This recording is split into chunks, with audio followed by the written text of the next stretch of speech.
Ce petit sermon suppose que vous puissiez le suivre, pour que vous puissiez le suivre, que vous ayez préalablement pris connaissance des textes de la messe de ce jour, spécialement l'épître et l'évangile.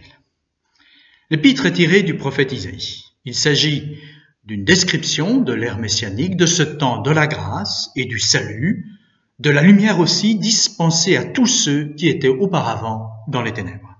Il est évident que ces temps merveilleux sont promis pour tous et non plus pour le seul peuple juif qui ne saurait à lui seul, comme dit le prophète, venir de loin, du septentrion et du midi, de la mer et de la terre du milieu.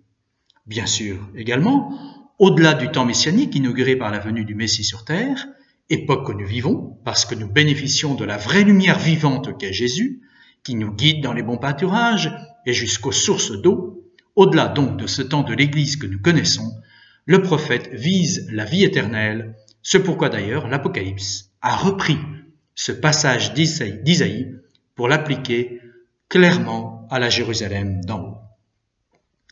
Nous devons donc rendre grâce, à la fois, de ce que nous vivons un temps beaucoup plus favorable au salut que ne l'était l'ancienne alliance, et de ce que, pour prix de notre fidélité au Seigneur, la vie éternelle nous est vraiment promise. Mais il y a autre chose encore dans ce passage d'Isaïe. Nous pouvons en effet prendre pour nous-mêmes, dans les difficultés présentes, ces versets du prophète. Le Seigneur console son peuple et a pitié de ses pauvres. Si on disait « Le Seigneur m'a abandonné, le Seigneur m'a oublié », une femme peut-elle oublier son enfant et ne pas avoir pitié du fruit de ses entrailles?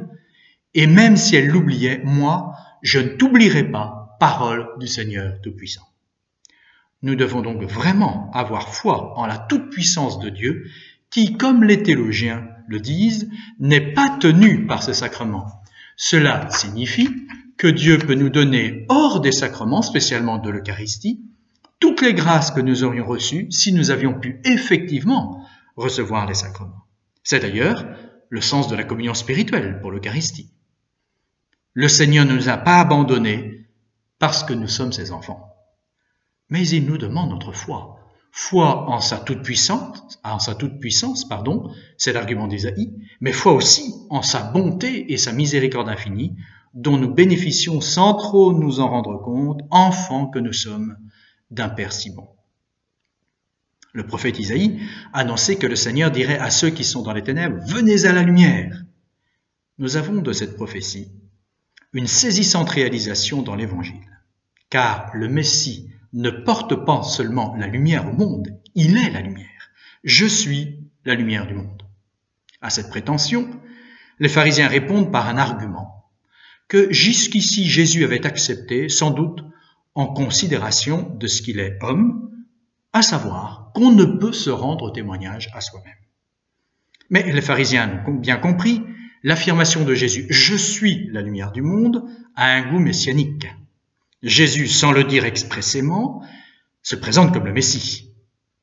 Et comme les prophètes déjà se rendaient ce témoignage, qu'ils étaient vraiment envoyés de Dieu, ainsi maintenant de Jésus, qui affirme que le témoignage qu'il se rend à lui-même n'est pas moins recevable que celui que les prophètes se rendaient déjà eux-mêmes, en se présentant comme des envoyés de Dieu, d'autant que lui vient non d'ici-bas, mais d'ailleurs. Je sais d'où je suis venu et où je vais, entendez bien sûr, je viens du Père des cieux et je retournerai à lui.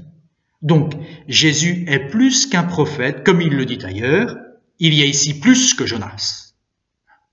Et le Père, lui aussi, lui rend témoignage, comme il l'a déjà fait publiquement, par exemple, lors du baptême de son fils dans le Jourdain.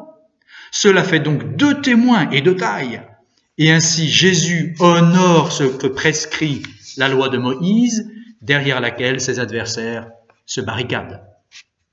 Mais les pharisiens, qui refusent les œuvres de Jésus, qui rendent pourtant un témoignage éclatant, « Croyez au moins mes œuvres », leur dit ailleurs le Sauveur, les pharisiens donc, affectant de ne pas reconnaître les miracles de Jésus et comment il réalise les prophéties concernant le Messie, ne peuvent reconnaître sa véritable identité, ni celle de son Père, puisque Jésus le dit, « Nul ne va vers le Père sans passer par moi.